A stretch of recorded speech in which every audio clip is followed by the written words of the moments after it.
Shalom, saudara-saudara yang terkasih dalam Tuhan. Senang sekali bisa bergabung bersama-sama dengan saudara-saudara di kebaktian doa malam pada malam hari ini. Dan rasanya tidak terlambat saudara-saudara untuk mengucapkan kungsi fatsoy ya. Buat saudara-saudara yang merayakan tahun baru Imlek, dan kebetulan memang malam hari ini masih ada suasana Imleknya saudara-saudara. Dan kami berdoa supaya saudara-saudara semua merasakan berkat Tuhan di tahun baru Imlek ini. Saudara dan seisi keluarga saudara. Dan tentu kita mengakui bahwa berkat Tuhan yang paling besar bukan hanya sekadar berkat materi yang kita bisa rasakan, tetapi juga berkat rohani saudara-saudara. Dan malam hari ini kita rindukan supaya malam hari ini kita mengalami berkat rohani daripada Tuhan, kita menjadi pribadi yang lebih baik di tahun yang baru bersama dengan keluarga yang lebih baik juga. Amin saudara-saudara. Baik, hari ini saudara kita akan sama-sama merenungkan satu tema yang menarik sekali. Temanya adalah kesempatan kedua, ketiga, dan keempat. Firman Tuhan akan kita sama-sama bahas, namun sebelumnya kita berdoa terlebih dahulu. Mari kita berdoa.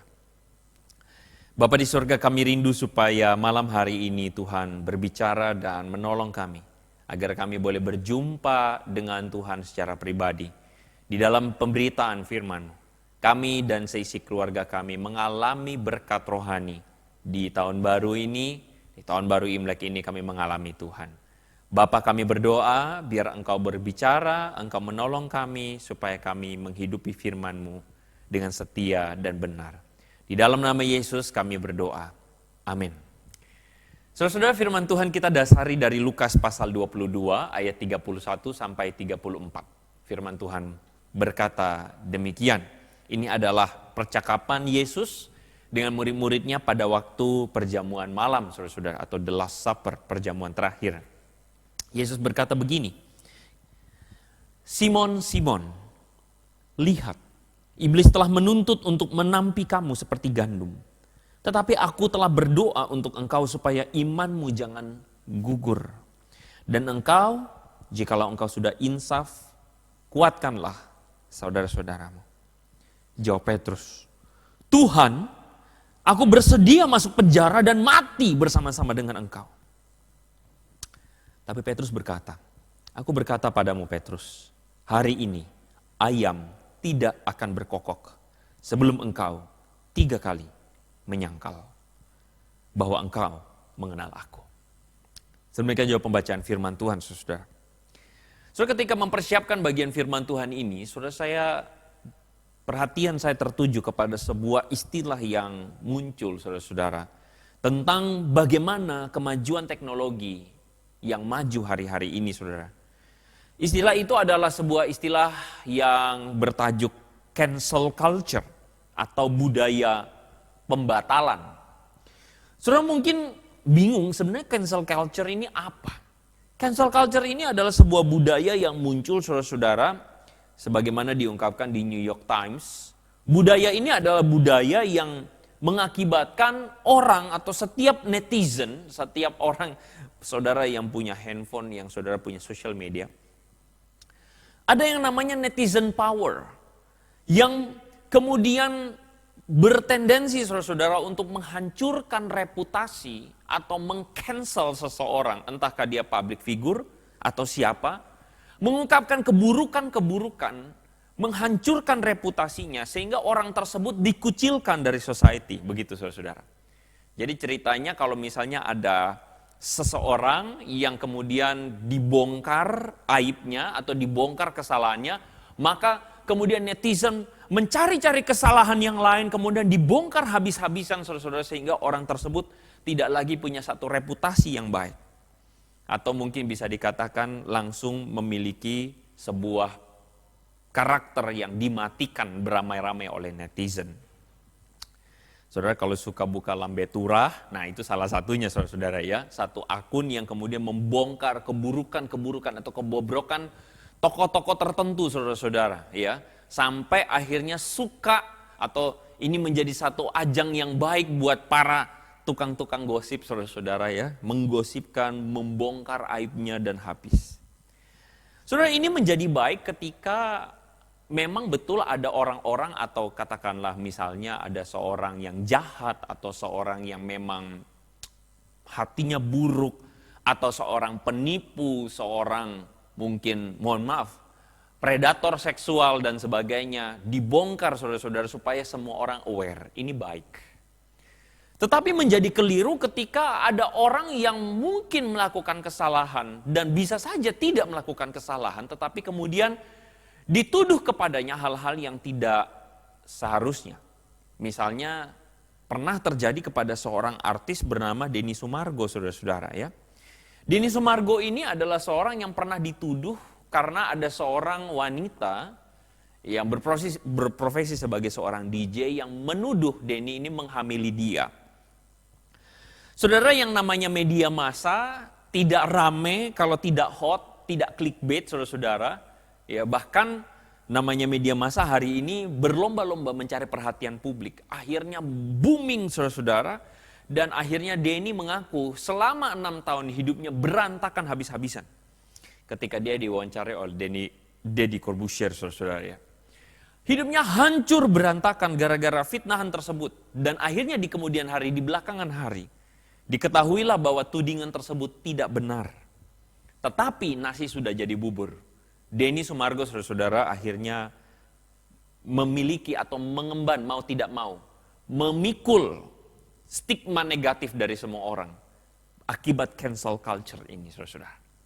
Saudara-saudara, cancel culture ini adalah satu fenomena yang menarik karena menghancurkan reputasi orang, membatalkan orang, dan seakan-akan tidak memberikan kesempatan lagi kepada orang tersebut untuk mungkin mengklarifikasi dirinya. Atau bahkan mungkin kalaupun orang tersebut gagal, tidak lagi memberikan kesempatan bagi orang tersebut untuk memperbaiki diri dan menghidupi hidup yang lebih baik. Saudara, cancel culture ini tanpa sadar saudara-saudara sebenarnya muncul dari sifat dasar manusia. Sifat dasar manusia yang tentu saja kepo, tukang gosip, saudara-saudara, itu tentu saja. Tetapi selain itu, sifat dasar manusia yang tidak ingin memberikan satu kesempatan kepada orang lain, kalaupun orang tersebut salah. Saudara, kita hidup di masa di mana cancel itu mudah, gampang sekali. Saudara pesan makan, saudara tidak suka, saudara tinggal cancel. Saudara pesan barang di online, saudara tidak suka, saudara tinggal cancel. Bahkan ketika perjanjian, jual beli, saudara tidak senang, saudara tinggal cancel. Semudah itu melakukan cancel, dan manusia kita semakin lama semakin gampang untuk melakukan cancel, dan cancel. Kita tolak, kita reject saudara-saudara, itu begitu mudah. Tanpa sadar saudara-saudara, cancel culture ini masuk dalam kehidupan kita di dalam kita berelasi dengan orang lain. Tanpa sadar di dalam keluarga, ada keluarga-keluarga yang ternyata suami atau istri itu punya satu mentalitas cancel. Dimana kalau udah gak suka, ditolak. Kalau udah gak suka, di-reject saudara-saudara. Saudara, ada suami yang datang mengeluh saudara-saudara mengatakan bahwa aduh saya tidak tahan dengan istri saya. Sebelum menikah kelihatan baik-baik saja, tapi setelah menikah kayak begini, saya pengen cerai aja. Ada seorang istri yang datang dan mengatakan, aduh saya tidak menyangka suami saya adalah seorang yang ringan tangan. Kalau tidak suka begini saya mau cancel aja, saya mau buang saja. Saudara-saudara, berdasarkan hal-hal yang bisa saja lebih sepele bahkan. Aduh suami saya pasif pak, saya mau cancel saja. Aduh istri saya cerewet, saya mau cancel saja. Bukan hanya antara hubungan suami dan istri, tetapi juga hubungan orang tua dan anak, saudara-saudara. Di mana orang tua yang mengklaim mengasihi anaknya, saudara-saudara, tetapi secara tidak langsung meng-cancel anak-anaknya sendiri. Tentu anak-anak berbuat banyak kesalahan, berbuat banyak hal-hal yang keliru, saudara-saudara. Tetapi tanpa sadar orang tua sudah punya satu mentalitas di mana menganggap anak ini pasti mengecewakan saya. Atau anak ini akan mengecewakan saya terus dan sebagainya. Atau sebaliknya anak-anak yang selalu menganggap orang tua akan pasti mengecewakan. Kalau bisa dibuang, dibuang. Di-cancel saja. Di-reject saja.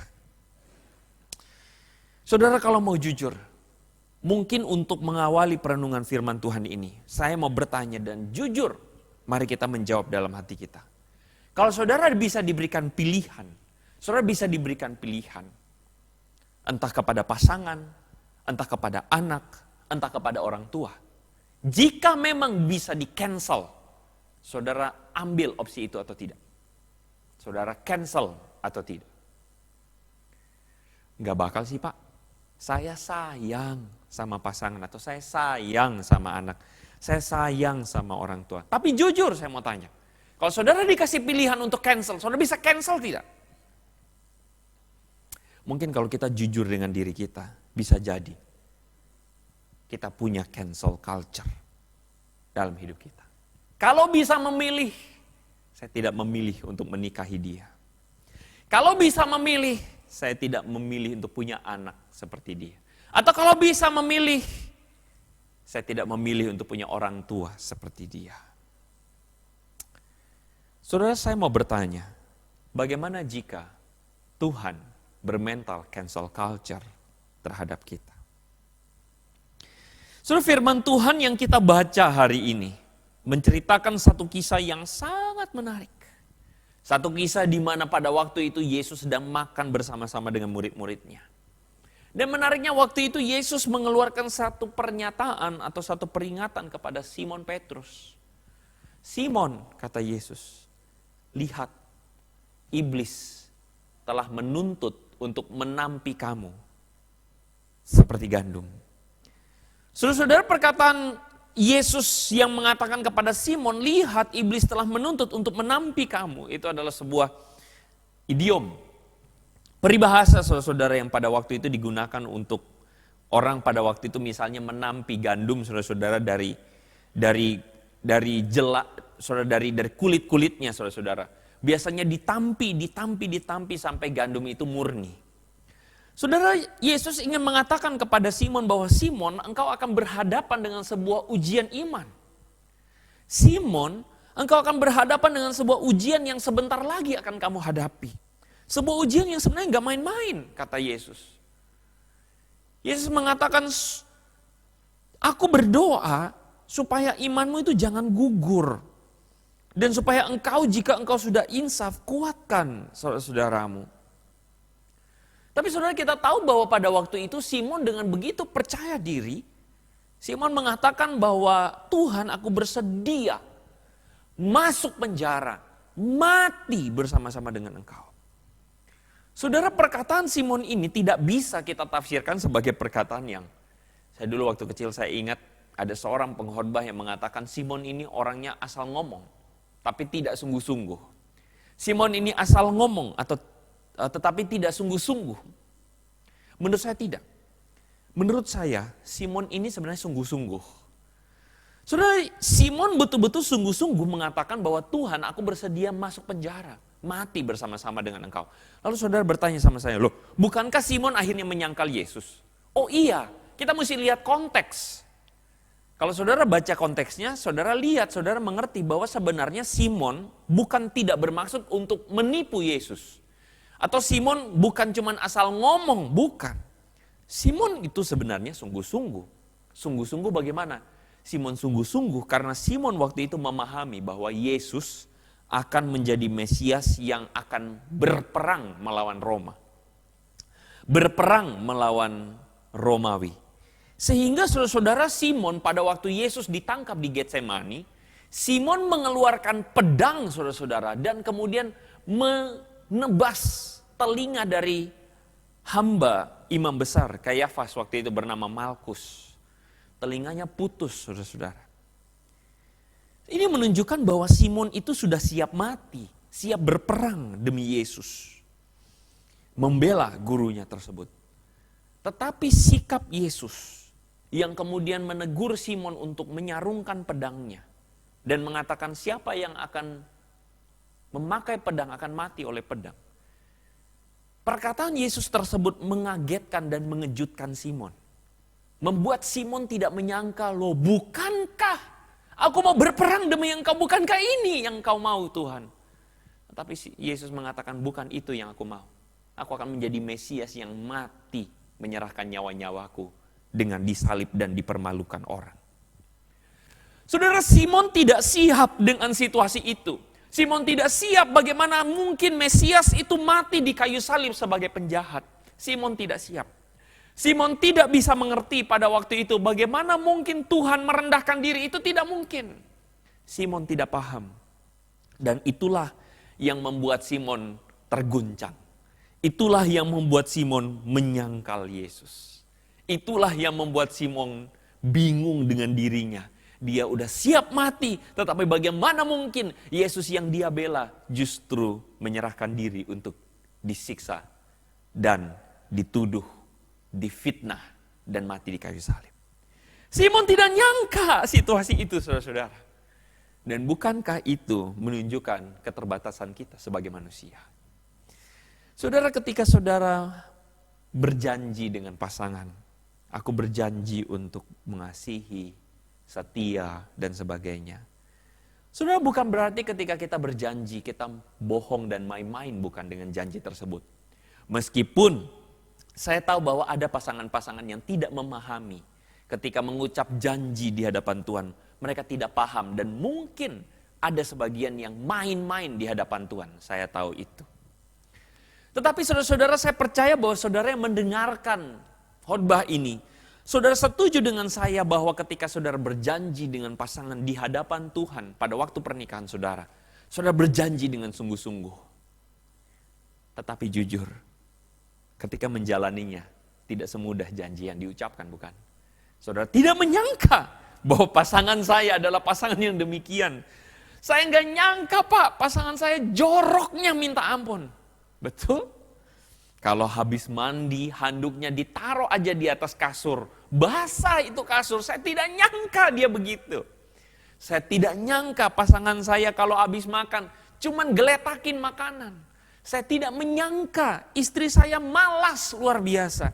Saya tidak menyangka.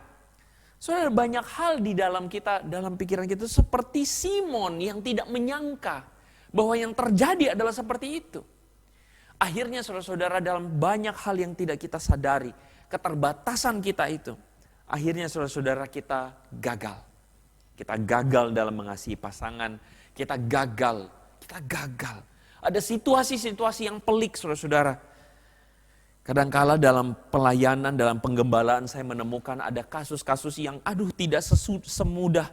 Ketika ditemukan ada pasangan yang selingkuh saudara-saudara, tidak semudah bahwa dia tidak setia, tidak sesederhana itu. Ketika ada seorang selingkuh bisa jadi. Betul saudara-saudara. Karena memang dia hidung belang, bisa jadi. Dan itu sama sekali tidak dibenarkan.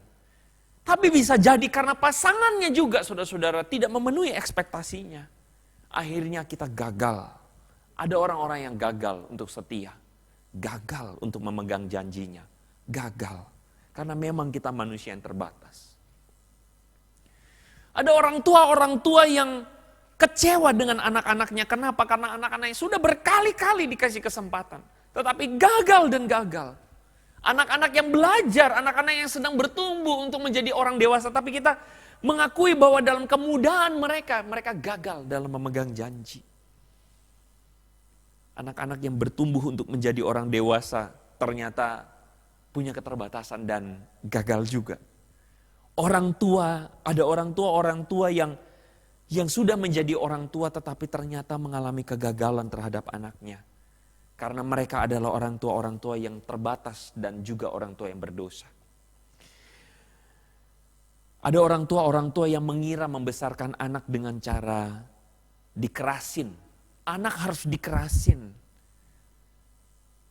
Lupa bahwa sebenarnya belum tentu dikerasin adalah satu-satunya cara. Bisa jadi karena orang tua tersebut dibesarkan dengan cara dikerasin. Dan itulah satu-satunya cara di mana dia berpikir, inilah cara membesarkan anak, ya harus dikerasin. Saudara, manusia itu gagal. Manusia itu banyak keterbatasan dan kita bisa gagal. Akhirnya dengan cara demikian orang tua menyakiti hati anak. Dengan cara yang sama juga anak yang gagal terhadap orang tuanya, disakitilah hati orang tuanya. Saudara, saya berpikir bagaimana jika Tuhan berada dalam posisi kita yang disakiti. Bagaimana jika Tuhan berada dalam posisi kita yang dikecewakan? Sebagai pasangan yang dikecewakan, orang tua yang dikecewakan, anak yang dikecewakan, dikasih kesempatan, tetapi kemudian gagal.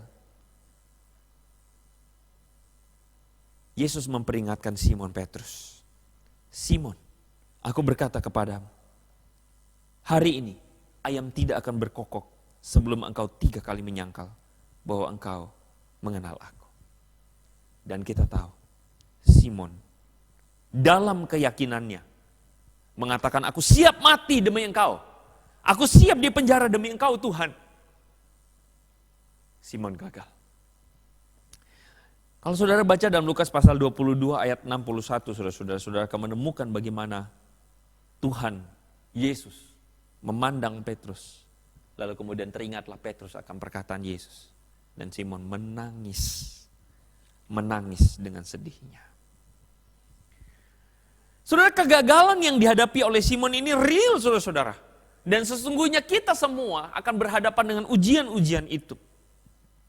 Kita semua akan ditampi seperti gandum, saudara-saudara. Tetapi menariknya, Yesus mengatakan kepada Simon yang dia tahu Simon akan gagal dan mengecewakan dia. Yesus mengatakan begini, jikalau engkau sudah insaf, kuatkanlah saudara-saudara. Yesus akan mengatakan jikalau engkau sudah menyadarinya. Saya percaya ketika Yesus mengatakan engkau sudah insaf, ini artinya Yesus sedang tidak mengatakan pada Simon bahwa Simon engkau menyesal, bukan hanya itu. Tapi Yesus mengatakan, Simon kalau engkau sudah sadar, kenapa aku harus mati? Kuatkan saudara-saudara. Saudara, Yesus memberikan satu ruang untuk gagal. Satu ruang bagi setiap manusia untuk mengalami yang namanya gagal. Karena kita tahu bahwa manusia itu punya banyak keterbatasan. Kita semua punya banyak keterbatasan. Kita semua bisa gagal. Dan inilah yang sementara Yesus katakan kepada Simon. Ada satu ruang untuk gagal, di mana kegagalan itu seharusnya kita lihat bukan sebagai sebuah akhir dari segalanya. Ketika pasangan kita gagal, ketika anak kita gagal, ketika orang tua kita gagal, maka kegagalan itu bukan akhir dari segalanya. Justru kegagalan adalah satu bagian yang baik. Kalau dalam istilah yang di depan ini saudara-saudara dikatakan part of success. Tapi menurut saya it's not only just a mere success. Karena kegagalan itu adalah sebuah pembelajaran yang baik. Sebuah pembelajaran yang baik di mana orang tersebut belajar dari kegagalannya dan menjadi pribadi lebih baik. Yesus memberikan kesempatan yang kedua untuk Simon. Saudara baca dalam Yohanes pasal 21, di situ Yesus berjumpa lagi dengan Simon. Dan disitulah perjumpaan pertama kali sesudah mata dengan mata. 4 mata Yesus berjumpa dengan Simon. Dan disitulah kemudian Simon mengatakan kepada Yesus, aku mengasihi engkau. Saudara, saya yakin ini satu kesempatan yang Yesus berikan. Meskipun Yesus tahu Simon akan gagal. Dan kalau saudara baca, saudara lihat judul dari apa yang menjadi tema khotbah hari ini. Kesempatan kedua, ketiga, dan keempat. Saudara lalu bertanya sama saya, loh Pak itu kan kesempatan kedua, kalau kesempatan ketiga bagaimana, keempat bagaimana? Saudara saya kasih tahu, bahwa Simon bukannya setelah kejadian ini, kemudian Simon jadi orang sempurna, enggak. Simon gagal lagi saudara-saudara. Pada waktu itu Simon makan dengan orang-orang yang bukan Yahudi. Tapi ketika datang orang-orang Yahudi, Simon menarik diri. Karena dia takut dicap makan dengan orang yang bukan Yahudi. Saudara, Paulus menegur Simon dengan keras sekali. Petrus, engkau munafik, kata Paulus. Saudara, Simon bukannya berarti menjadi orang yang sempurna. Simon kemudian menjadi orang yang bisa gagal lagi. Tetapi Tuhan adalah Tuhan yang memilih Simon dan memberikan kesempatan yang kedua, ketiga, dan keempat. Ada seorang pengkhotbah mengatakan, our God is God of second chance. Seorang penulis bernama Paul Coelho mengatakan, God always offers us a second chance. Tuhan selalu memberikan kesempatan yang kedua dalam hidup kita. Loh Pak, saya udah kasih kesempatan kedua, dia gagal lagi. Saudara ingat, Simon pernah bertanya kepada Yesus, berapa kali aku harus mengampuni saudaraku? 3 kali kah? Saudara, kata 3 kali itu biasa yang paling mentok ya, betul nggak? Biasa saudara, saya pernah mendengar seorang ibu mengatakan kepada anaknya, Mama kasih kamu kesempatan 3 kali. Sampai ketiga udah nggak ada kesempatan lagi. Saudara, Yesus mengatakan kepada Simon, berapa kali engkau harus mengampuni orang lain? 7 kali 70. Saudara, Yesus ingin mengatakan bahwa pengampunan itu seharusnya tidak terbatas. Karena itulah Tuhan yang selalu memberikan pengampunan kepada orang yang sungguh-sungguh datang dan bertobat. Tuhan selalu memberikan kesempatan kepada Abraham ketika Abraham menipu Abimelek, Raja Gerar. Saudara, waktu itu Tuhan telah memanggil Abraham, memberikan janji kepadanya. Tapi kemudian Abraham gagal dan menipu Abimelek karena dia takut Sarah diambil jadi istri Abimelek. Akhirnya dia menipu, dia berbohong. Saudara, kalau saudara jadi Tuhan, saya yakin kita nih yang menuntut orang lain sempurna, kita langsung cancel Abraham. Abraham sorry ya, gak jadi, cari orang lain. Kamu gak jadi bapak orang beriman karena kamu menipu. Tapi saudara lihat apa yang terjadi dengan Abraham dan Tuhan. Tuhan tetap memakai Abraham dan menggunakan keturunannya. Karena dia adalah Tuhan yang memberikan kesempatan. Bagaimana dengan Daud dan Batsheba yang jatuh dalam perzinahan? Tuhan kita bukan Tuhan yang meng-cancel Daud. Tetapi Tuhan yang melihat bagaimana Daud yang hancur itu datang dengan pertobatan yang sejati. Mau datang pada Tuhan minta ampun. Tuhan kita adalah Tuhan yang memberikan kesempatan kedua. Tuhan kita adalah Tuhan yang memberikan kesempatan kepada Yunus. Ketika Yunus diminta untuk pergi memberitakan firman Tuhan kepada orang-orang di Niniwe. Tapi Yunus lari. Lalu kemudian Tuhan memberikan kesempatan lagi kepada Yunus. Cancel culture ini saudara-saudara memang menjadi satu hal yang menarik kita bahas. Ada seorang yang memberikan sebuah tulisan yang bagus menurut saya tentang cancel culture. If we cancel every toxic person, we would have no culture because human are a fundamentally failed species. Flow species. Jika kita cancel semua orang yang kita anggap toxic, maka kita mungkin tidak akan punya culture. Karena manusia pada dasarnya itu adalah species atau orang yang tidak sempurna. Kita memang pengen orang lain baik dan sempurna sama kita, tapi kita harus mengakui bahwa kita pada dasarnya tidak sempurna. Dan karena itu, kita semua perlu belajar dari kegagalan. Saudara, saya tidak tahu hari ini apakah ada di antara saudara yang terlanjur kecewa dan tawar hati terhadap pasangan, terhadap anak-anak, atau terhadap orang tua. Saudara terlanjur kecewa, terlanjur marah. Tapi ingat satu hal. Pertama, kita pun sendiri tidak sempurna. Yang kedua, kita pun sadar bahwa manusia harus belajar dari kegagalan. Yang ketiga, Tuhan memberikan kesempatan bagi kita untuk gagal dan bangkit. Tentu saudara-saudara, bukan berarti, Pak nanti saya dibodohin, nanti saya dianggap dipermainkan, Pak nanti saya dicurangin. Orang mengambil keuntungan kalau saya terus-menerus memberikan kesempatan. Tentu saudara harus membedakan dan minta hikmat Tuhan. Apakah orang tersebut sengaja memanfaatkan kebaikan saudara? Atau orang tersebut sengaja ingin berlaku jahat? Saudara tentu harus menjaga jarak. Tapi jika orang tersebut adalah orang yang betul-betul dari hatinya, dia mungkin gagal banyak kelemahan. Saudara berikanlah kesempatan. Berikanlah kesempatan. Seperti Yesus memberikan kesempatan lagi. Bukankah kita dipanggil untuk menjadi murid-murid Yesus yang demikian? Pengikut Yesus yang memberikan kesempatan. Sama seperti Allah kita yang pengampun dan murah hati. Ampunilah kami seperti kami juga mengampuni orang yang bersalah kepada kami. Mari kita berdoa saudara-saudara. Tuhan kami berdoa biarlah firman-Mu hari ini mengajar, menolong, menyadarkan kami. Supaya kami Tuhan menjadi pribadi-pribadi yang mengalami kasih karunia dan kesetiaan Tuhan. Kami pun sadar dalam hati kami yang paling dalam bahwa kami banyak gagalnya Tuhan. Kami banyak melakukan kegagalan-kegagalan dalam hidup kami. Kami banyak Tuhan membatalkan janji yang telah kami katakan. Dalam hidup kami terhadap pasangan, orang tua maupun anak, kami banyak tidak melakukan apa yang kami pernah katakan dan ampuni kami karena kami gagal. Izinkan kami Tuhan supaya kami pun boleh bangkit dan belajar dari kesalahan.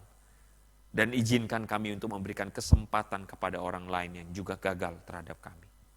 Hamba-Mu berdoa biarlah di Imlek ini Tuhan memberikan sebuah pembaharuan supaya kami mengalami Engkau, mengalami berkat rohani. Kerjakanlah karya-Mu Tuhan dalam keluarga-keluarga setiap anak-Mu yang menyaksikan, setiap jemaat-Mu Tuhan, dimanapun mereka berada. Kami berdoa, kami bersyukur. Dalam nama Yesus kami berdoa. Yang percaya katakan, amin. Tuhan berkati saudara-saudara.